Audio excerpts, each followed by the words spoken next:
Welcome back बच्चों। तो अभी तक हमने क्या देखा कि किस तरह से हमारे सुभाष चंद्र बोस जी कितने महान थे, उन्होंने क्या क्या किया था। वो हमारी देश की आज़ादी के लिए जर्मनी तक पहुंच गए और हिटलर से हमारे देश की मदद भी मांगी। ठीक है बच्चों, अब इसके आगे हम कंटिन्यू करते हैं। In 1943, he organized the India National Army, popularly known as Azad Hind फौज। दोबारा पढ़ेंगे इस लाइन को बच्चों।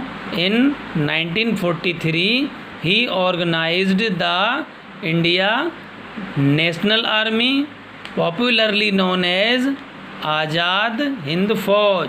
तो बच्चों, उन्होंने सन 1943 में उन्होंने भारतीय राष्ट्रीय सेना का गठन किया, जो आज़ाद हिंद फौज के नाम से जानी जाती है। मतलब हमारे सुभाष चंद्र बोस जी ने स्वयं की एक सेना बना ली अंग्रेज़ों से लड़ने के लिए, और उसका नाम रखा आज़ाद हिंद फौज।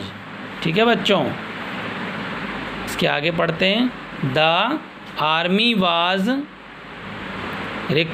Required mainly from Indian soldiers taken as prisoners by Japan. तो बच्चों, उस सेना में प्रमुखतः उन भारतीय सैनिकों को भर्ती किया गया था जो जापान द्वारा बंदी बनाए गए थे। यानी जो द्वितीय विश्व युद्ध में हमारे देश के जो सैनिक अंग्रेज़ों की तरफ से लड़ने के लिए जापान गए थे, तो वहाँ पर जापान की जो सेना है उन्होंने उन्हें पकड़ लिया था और उन्हें कैद कर लिया था। लेकिन हमारे सुभाष चंद्र बोस जी कहाँ गए?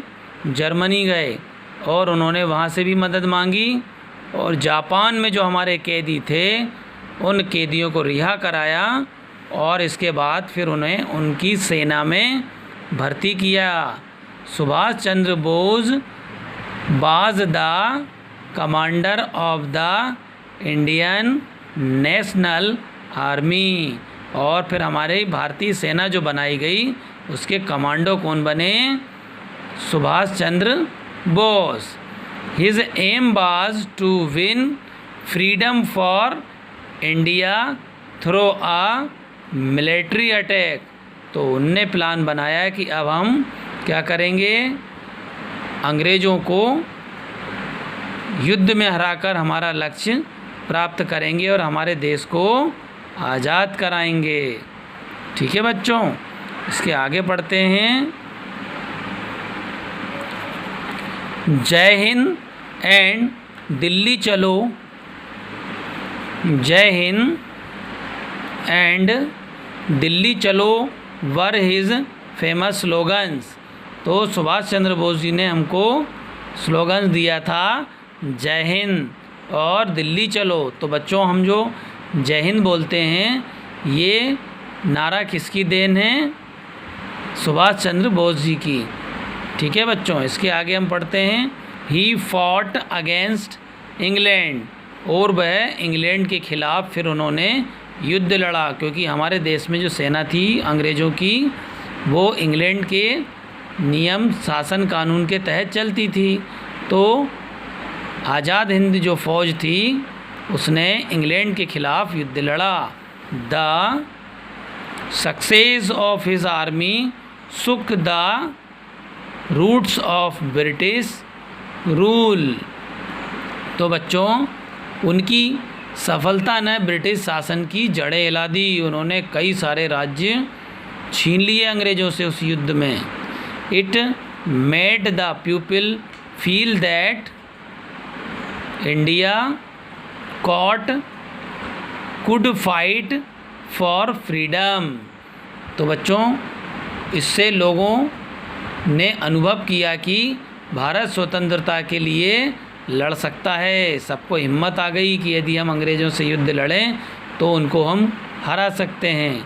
ही यूज्ड टू से give me your blood, I shell give you freedom. तो बच्चों, आपने ये भी सुना होगा कि जो नेताजी सुभाष चंद्र बोस ने कहा था कि तुम मुझे खून दो, मैं तुम्हें आज़ादी दूंगा। क्या बोला था उन्होंने? तुम मुझे खून दो, मैं तुम्हें आज़ादी दूंगा। ठीक है बच्चों, इसके बाद आगे बढ़ते हैं। It is said that Netaji the great son of India lost his life in an air crash. तो बच्चों, ऐसा कहा जाता है कि नेताजी सुभाष चंद्र बोस जो भारत के महान सपूत थे, एक हवाई दुर्घटना में अपना उन्होंने जीवन गंवा दिया था। ऐसा कहा जाता है कि नेताजी को अंग्रेज़ों ने पकड़ लिया था और उनको हवाई जहाज में बिठाकर कहीं बंदी बनाकर ले जा रहे थे।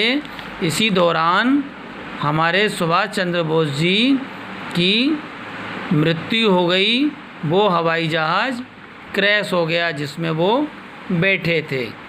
ठीक है बच्चों, अब आखिरी लाइन है।